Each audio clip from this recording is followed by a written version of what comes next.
ദാ ഇത് കണ്ടപ്പോൾ മനസ്സിലായിട്ടുണ്ടാവുമല്ലോ അല്ലേ, കല്ലുമ്മക്കായ് മലബാറിലൊരു സ്പെഷ്യൽ ഐറ്റമാണ്. പ്രത്യേകിച്ച് ഇത് ഒരു പ്രത്യേക തരത്തിലാണ് ഇതിൻ്റെ പാചകം. ഇതിപ്പോൾ നമ്മൾ വരുന്നത് മാനന്തവാടിക്ക് പോകുന്ന, കൽപ്പറ്റയിൽ നിന്ന് മാനന്തവാടിക്ക് പോകുമ്പോൾ നമ്മൾ 4 മൈൽ എന്നൊരു ജംഗ്ഷൻ കണ്ടിട്ടുണ്ടാവുമല്ലോ. ആ 4 മൈൽ കഴിഞ്ഞ് ദ്വാരകയ്ക്കിടയിലായിട്ട് ലെഫ്റ്റ് സൈഡിലാണ് ചായപ്പീടിയ എന്ന് പറയുന്നൊരു കടയാണ്. ഇത് പൊരിയുമ്പോൾ തന്നെ നമുക്ക് നല്ലൊരു സ്മെല്ല് വരും. കഴിക്കണം എന്നപ്പം തന്നെ തോന്നും.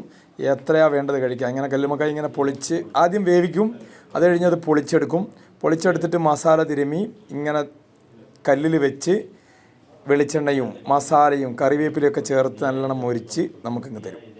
അപ്പോൾ അടിപൊളിയായിട്ട് കട്ടൻ കാപ്പിയും കൂട്ടിയിട്ട് അടിക്കാൻ പോവുകയാണ് നമ്മൾ. ഇതിങ്ങനെ കുറേ നേരം ഫ്രൈ ചെയ്ത് വെച്ചിട്ടുണ്ടാവും. പിന്നെ ആൾ ചെല്ലുന്നതിനനുസരിച്ച് വീണ്ടും അതൊന്നുകൂടി ഫ്രൈ ചെയ്തിട്ടാണ് തരിക. അപ്പോൾ ഒരു 2-3 എണ്ണമൊക്കെ ഒറ്റയിരിപ്പിൽ എല്ലാവരും കഴിക്കും. അതാണ് അതിൻ്റെ പ്രത്യേകത. അപ്പോൾ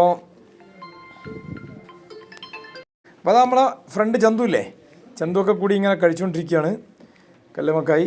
പ്രത്യേകം അതിൻ്റെ തോടുണ്ട്, അത് നമുക്ക് തരും. അതുകൊണ്ടാണ് നമ്മളത് മുറിച്ച് കഴിക്കുക. അടിപൊളി അല്ലേ? അവന് ഇഷ്ടപ്പെട്ടു കേട്ടോ, എനിക്കും ഇഷ്ടപ്പെട്ടു. നമ്മളിത് കഴിക്കാൻ പോവുകയാണ്. നമ്മളെ കട്ടൻ കാപ്പിയും കല്ലുമ്മക്കായ് അവിടെ റെഡി ചെയ്തിട്ടുണ്ട്. ഇവർ കഴിച്ചിട്ട് വേണം നമുക്ക് കഴിക്കാൻ വേണ്ടി. രാജ്യത്തും ചന്തുവും കൂടെ അങ്ങനെ അടിച്ചുകൊണ്ടിരിക്കുകയാണ്. അപ്പോൾ ഒരു പ്രാവശ്യമെങ്കിലും വയനാട്ടിൽ വരുന്നവർ ഈ മാനന്തവാടി റൂട്ടിലുള്ള 4 മൈലിനടുത്തുള്ള ഈ കടയിൽ നിന്നൊന്ന് ടേസ്റ്റ് ചെയ്ത് നോക്കണം കേട്ടോ. അപാര ഒരു ടേസ്റ്റാണ്. അത് കാണുമ്പോൾ തന്നെ നമുക്ക് ഇങ്ങനെ വായിൽ വെള്ളം ഊറും. അതാണ്. ചെറിയൊരു കടയാണ്, വലിയ കടയൊന്നുമല്ല. ഇതാണ് ചായപ്പീടിക എന്നാണ് അതിന് പേര്. ഇൻസ്റ്റാഗ്രാം പേജൊക്കെ ഉണ്ട് അവർക്ക്.